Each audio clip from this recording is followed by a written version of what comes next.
هاي، انا هدير. النهارده بقى جايه لكم فيديو جديد. فيديو النهارده هيبقى بقى التنظيف الاسبوعي لغرفه النوم. فيديو النهارده ان شاء الله هيبقى فيديو حماس كده، وهيحمسكم وهينشطكم ان انتوا كمان تقوموا تعملوا معايا التنظيف الاسبوعي. هل بقى انتوا بتحددوا يوم للتنظيف الاسبوعي لاوضه النوم، ولا هي بتيجي معاكم كده بايلك؟ اكتبولي برضو تحت في الكومنتات علشان خاطر ابقى عارفه. لو انتي بقى اول مرة تشوفي القناة بتاعتي، انا هدير. بتمنى كده ان انتي تنزلي تعملي اشتراك في القناة وتفعلي زرار الجرس عشان خاطر يوصلك كل حاجة جديدة انا بنزلها. واي حد مش حاططلي لايك، بتمنى كده كلكم تحطولي لايكات كتير قوي.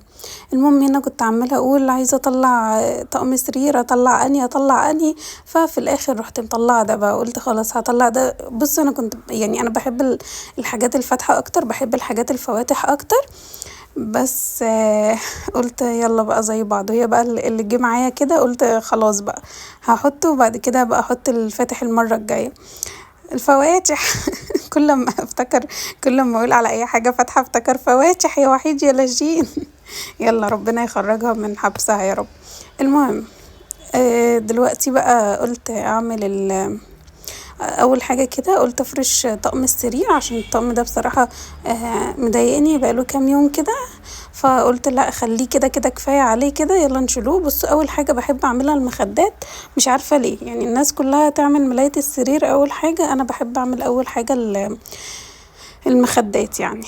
بس عايزه اقول لكم بقى ان انا امبارح طول اليوم قاعده تعبانه جدا، ما عملتش اي حاجه امبارح. فالنهارده بقى صحيت قلت لا بقى ما بدهاش، لازم بقى ايه اقوم كده اتنشط واقوم اعمل كده التنظيف الاسبوعي بتاع غرفه النوم.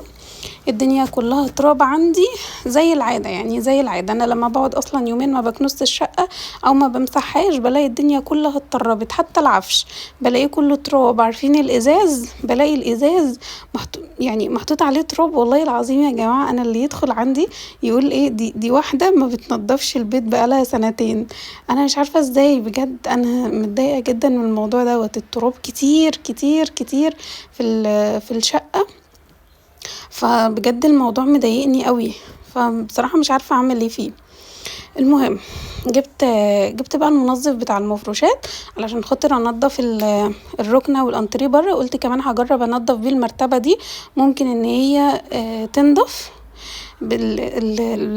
الحاجات اللي فيها دي تطلع. على فكرة هو كنا جوزي قال لي تعالي نقلبوها الناحية التانية، قلت له لا خليها كده ما تتبهدلش على الجنبين، خلي الجنب ده كده متبهدل، وانا هحاول ان انا ايه ابقى انضفه كده واظبطه علشان خاطر ما يبقاش يعني شكله مش حلو او كده. الجنب ده بقى اتبهدل من ايه؟ الجنب ده هقول لكم يا جماعه، اول ما جينا سكننا هنا كنت جايبه المرتبه، ما كنتش لسه بقى طلعت الفرش بتاعي ولا اي حاجه، وكانت الشقه بقى لسه ساكنين فيها جديد، فكانت بقى الدنيا لسه متطربه وكده، فما كنتش لسه نضفت الدنيا ولا لميت الدنيا ولا فرشت ولا اي حاجه. فكنا بنناموا عليها، وما كانش كمان العيال ما كانتش كمان يعني ما كنتش لسه فرشت اوضتهم ولا اي حاجه، ولا كان ليهم سراير، ما كانش لسه جبنا لهم السراير اللي كانت موجوده قبل كده. ف فكنا حاطين المخده وبنناموا كده على المرتبه. طبعا بقى مطرح البهدله ومطرح كده، فهتلاحظوا حتى ان هي مطرح المخده محطوطه مطرح المخده بيضه والجنب التاني اغمق، عشان طبعا اتطربت واتبهدلت بسبب ان احنا بقى ما كناش لسه بقى ايه طلعنا الفرش ولا طلعنا الحاجه ولا كده. بس فهو ده بقى ايه، هو ده السبب اللي خلاها ان هي تتوسخ بالمنظر ده. بس فاول بقى ما طلعت طبعا الملايات، رحت فرشه اول حاجه ملايه عليها علشان خاطر بقى اخلص علشان خاطر ما تتبهدلش اكتر من كده. كانت الحاجات بقى كلها كانت بقى في شنط وكراتين وكانت الدنيا متبهدلة. وكمان انا كنت لوحدي، لان انا طبعا في القاهرة لوحدي، ماليش حد يعني وماليش حد يساعدني ولا كان ليا اي حد. عايزة اقول لكم ان انا كنت حامل في توتة ساعتها، كنت حامل في الشهر السادس. فعايزة اقول لكم يعني وكنا في رمضان، يعني اللي هو يا نهار تعب بجد يا جماعة. فكنت كل ده كنت انا لوحدي، متخيلين؟ كنت وانا بلم الحاجه لوحدي، وانا بلم الحاجه من اسكندريه برضو كنت بلمها لوحدي. يعني انا مفيش حد بيجي يساعدني ولا حد مثلا بيجي يعمل معايا حاجه، لا انا كل حاجه انا بعملها لوحدي، ما فيش حد بيجي يعمل معايا اي حاجه. الا بقى لو مثلا شفت حد مثلا بينظف اللي هو مساعدة مثلا تيجي تساعدني او الكلام ده، هو دوت ممكن دوت اللي يحصل. هنا جات لي توته بقى، يا بنتي اطلعي يا بنتي اطلعي، اتخبطت تقريبا في وشها، فقلت لها خلاص ماشي اطلعي، هبقى اطلع اشوفها عشان خاطر التراب ورجليكي، ودي واقفه قلت لها قلت لها اطلعي عشان التراب ورجليكي، راحت واخده بعضها وراحت طالعه. هما بقى الاطفال كل شويه يقعوا ويتعوروا ويتبهدلوا. عايزه اقول لكم توته دي كانت لسه الشهر اللي فات قبل ما اروح اسكندريه، يعني انا اصلا رحت اسكندريه وهي كانت متخيطه، كانت بتلعب على الترابيزه. بص كميه التراب، اللي يشوف كده يقول ان انا بقالي سنتين ما كنستش الارض. الحمد لله يا جماعة ان انتم متابعيني وبتشوفوني وانا بعمل الروتينات وان انا بنظف البيت كل يوم، يعني الحمد لله. ممكن افوت يوم يومين ابقى مثلا تعبانة فيهم من الحملة او كده، انما غير كده ما بقدرش خالص. ما ينفعش اسيب الشقة طبعا كل ده. المهم ناس كتير قالوا لي ايه، قالوا لي اعملي السلك بالمكنسه اللي بالكهرباء، فانا قلت اجرب كده اعمل السلك بالمكنسه اللي بالكهرباء. حطيت القطعه الصغيره، ناس كتير قالوا لي حطي القطعه الصغيره وابتدي ان انتي شفوتي التراب هيتعمل. فحاولت بقى ان انا اعمل كده التراب. بصوا يعني انا حسيت ان هو يعني احسن ولملي التراب وكده، بس مش برضو مش 100. مش عارفة هل عشان انا مثلا معرفتش اعمله صح عشان اول مرة اعمله بالمكنسة اللي بالكهرباء، او في طريقة تانية. عايزاكم تكتبولي في الكومنتات برضو. بصوا يعني انا بخبط عليه عشان اشوف ايه في تراب ولا لا، لقيت في تراب بيطلع برضو. فانا نفسي في حاجة تضيع لي التراب ده خالص، مش عايزه اشوف تراب ده على سلك البلكونات خالص. حتى لو هعملها كل يوم مفيش مشكله، بس ما لاقيش تراب. التراب ده بجد حاجه متعبه. بصوا بقى لما ابتديت اعمل خبطت كده خبطتين لقيت ايه التراب قل يعني، فقلت خلاص يبقى كده لا، يبقى هي ايه بتجيب نتيجه بس مش 100%، ممكن مثلا بتجيب نتيجه ايه 90% او 80%.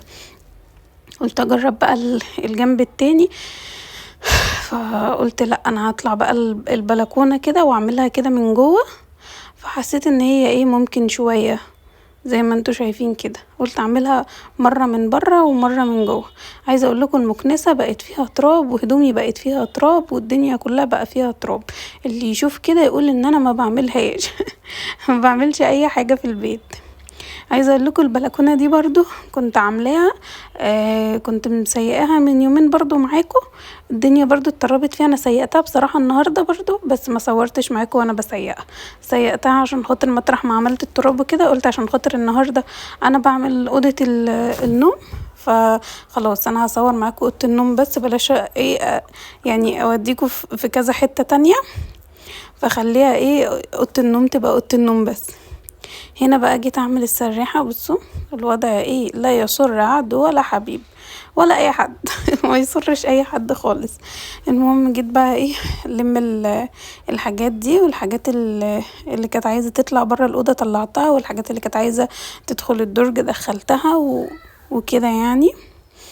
هنا بقى قلت اشيل الحاجات واعمل من تحتيها. بصوا هي عشان السريحة جنب البلكونة، جنب البلكونة بتاعت أوضة النوم، فعلشان كده الدنيا فيها على طول بتبقى متطربة، الحاجات دي كلها متطربة.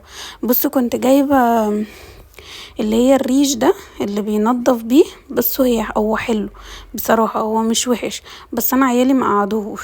بصوا التراب، اللي يشوف يقول ايه دي بقالها سنتين ما نضفتش الأوضة. المهم حلو الريش ده، بس عيالي بقى ايه قعدوا يلعبوا بيه، وكل لما اشيله بعيد عنهم يطلعوه، ما اعرفش بيطلعوه من عفاريت بجد، مش عارفه والله بيطلعوه منين. فبحاول ان انا حاولت بقى ان انا اعمل بيه، هو كان حلو بس في الاخر لقيت الريش كل يوم بلاقي الريش متبعتر في حته شكل، فبصراحه ما بهدلوه، فما بقتش ما جبتوش تاني، ما جبتش منها تاني، كانوا بيلعبوا بيه الاساتذه بس. فرحت حاطه بقى في ما جبتوش دي. كنت عارفين بقى اللي هو ايه بمسح بيه البرفانات واللوشن والحاجات دي كلها، كنت بمسحها بيها كان بيسهل عليا شوية، يعني كانت الدنيا بتبقى سهلة شوية عليا، بدل ما افضل بقى امسك حاجة حاجة وافضل امسحها كده كل يوم واعملها والكلام ده. بصوا بقى اللي هيقولي بقى خففي الحاجة اللي على السراحة مش عارف ايه، انتوا لو تلاحظوا يا جماعة دي الحاجات الاستخدامات اللي هي اليومية، انا حاطة في الادراج، حاطة حاجات مش مطلعة كل حاجة والله. يعني في حاجات كتير انا شايلاهم، في ميك اب كتير انا شايلاه، في برفانات شايلاها، في حاجات شايلاها، بس دول الحاجات المميزة بالنسبة لي اللي انا بحب استخدمهم دايما. فسبحان الله بتحسي ان بيبقى في حاجات كده عندك مميزة بتحبي ان انتي دايما تستخدميها، ما متعرفيش ان انتي تستخدمي غيرها. بصوا البرفيوم دي مش عارفة اسمها هيام تقريبا، البرفيوم دي جايالي هدية، كانت جايلي تقريبا من دبي، من دبي ماشي. بصي اللي انا بمسحها دلوقتي دي البيربري، دي بموت فيها، حتى باين عليها ان هي خلصانه اصلا، بعشقها عشق كده، تحفه تحفه تحفه تحفه. المهم ايام دي جايالي هديه بصراحه من دبي، حلوه وكل حاجه بس تقيله قوي، تقيله تقلي يا بنات، اللي هو انا بحطها نفسي بتغم عليا بجد من قبل الحمل. يعني مش عارفة هي البرفانات العربية كلها كده اللي هما بتبقى كده تقيلة قوي كده ولا ايه، مش عارفة، لان انا اغلب البرفانات السعودي والاماراتي والكويتي والحاجات دي كلها بتبقى تقيلة قوي كده، فمش عارفة بقى دي بيبقى كلها كده ولا ايه، بصراحة مش عارفة، بس اغلب اللي انا استخدمته منهم بيبقى بالوضع ده، بيبقى تقيل قوي. هو اكتر حاجة بقى بحبها من هناك، يعني بموت فيه بصراحة، كان دبي في السعودية في اي حتة، البخور بحب جدا جدا البخور بتاعهم رهيب بجد. يعني انا جوزي كان في دبي قال لي عايزه ايه من دبي، قلت له مش عايزه اي حاجه غير ان انت تجيب لي بخور. انا عايزه بخور، راح جايب لي من هناك علبه كده، علبه بخور، هي في برطمان ازاز كده شكله شيك قوي، بس عايزه اقول لكم تحفه تحفه بجد. يعني انا بستخدمه بحس ان يا ريحه الشقه جميله، بحس ان الشقه ريحتها نظافه كده، فاهمين؟ بحب قوي اشغله كمان يوم الجمعه، بحس ان انا مرتاحه ونفسيا وجسديا وكل حاجه. المهم انا حاولت بقى ان انا ارفع الكاميرا عشان تشوفوا المرايه. بص اللي جنب الدولاب دي علقت هدوم، فيها هدوم متعلقه عادي جدا يا جماعه. عادي. المهم مسحت المرايه، كانت المرايه برضو مطربه خالص، يعني سبحان الله كأن الواحد ما بينضفهاش، مش عارفه ليه يعني. رحت مسحها كده، قلت امسح كمان اللي تحت. بصوا الاصفر ده ورق في الخشب نفسه اللي تحت الازاز، فده للاسف يا جماعه مش بيطلع، فلازم الازاز يتشال عشان خاطر ده الورق الاصفر ده يطلع. ده كان تقريبا العفش كان معمول بيه مع يعني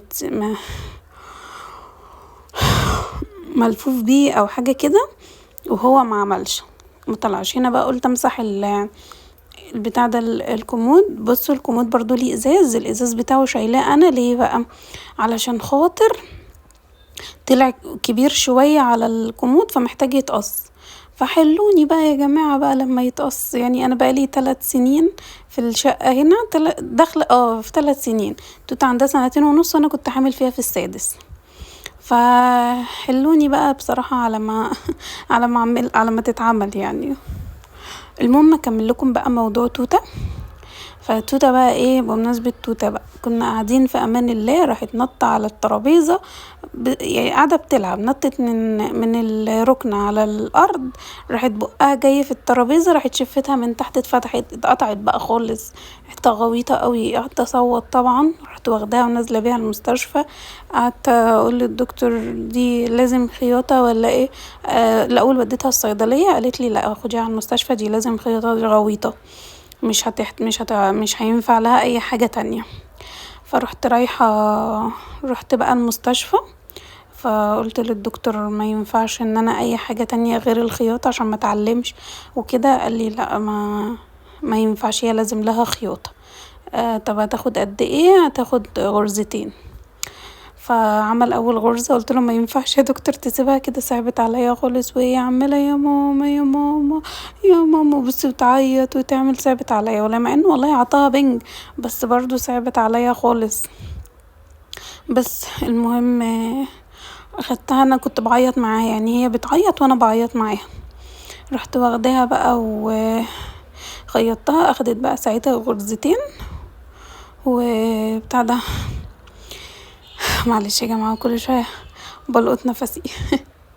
انا عايزه اقول لكم ان انا وقفت الفيديو ده 3000 مره، بس انتوا ما حسيتوش طبعا، علشان خاطر اقعد اخد نفسي القط نفسي وبعد كده ارجع اكمل الفيديو تاني. بجد يعني وقفته كتير قوي. المهم قعدت تعيط بقى وانا قعدت اعيط معاها، والله صعبت عليا خالص، صغنونه يعني على الخياطه. قلت له يا دكتور طب انا عايزاها تجميل، قال لي ماشي اعملها لك تجميل. بصوا بقى هو قال لي 10 ايام وتيجي تفكي السلك، بس انا ما روحتش بقى بعد 10 ايام. ليه بقى؟ لقيتها بعد 7 ايام او 8 ايام لقيت الخيطه وقعت لوحدها، فما روحتش يعني. لقيتها بقى كده كده قفلت فما اهتمتش، بس علمت. يعني المفروض ان هي معموله تجميل، مش عارفه بقى ازاي تعلم. مش عارفه بقى احط لها المرهم اللي هو بتاع يعني كان في مرهم كده معين كنت بحطه ساعه الولاده، بيتحط كده على الجرح، مش عارفه كان اسمه ايه، سكار تقريبا، مش فاكره بجد بجد مش فاكره خالص. فانا مش عارفه بقى احط احط لها منه، اجيبه لها واحط لها منه المرهم دوت، ولا هي هتروح لوحدها مع الوقت ولا ايه، مش عارفه. هي تحت هي في شفتها من تحت، يعني شفت شفتها نفسها بس من تحت، فمش عارفه بقى اعمل لها ايه. المهم بقى جه اللحظه بقى اللي انا ببصه، يعني خلاص بقى اللحظه الحاسمه، اللحظه اللي انا بحبها، لحظه الفرش والمعطر.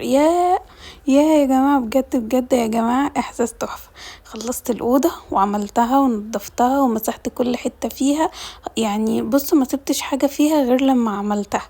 بصوا بقى احساس النظافه. انتوا كمان عايزاكم كلكم كده تقوموا تعملوا الروتين الاسبوعي بتاع اوضه النوم، علشان خاطر ما احسش بقى ايه مبقاش انا لوحدي كده اللي عملتها، نبقى كلنا كده ايه عملناها مع بعضينا. واللي يعملها يكتب لي بقى تحت في الكومنتات وعمل ايه بالظبط.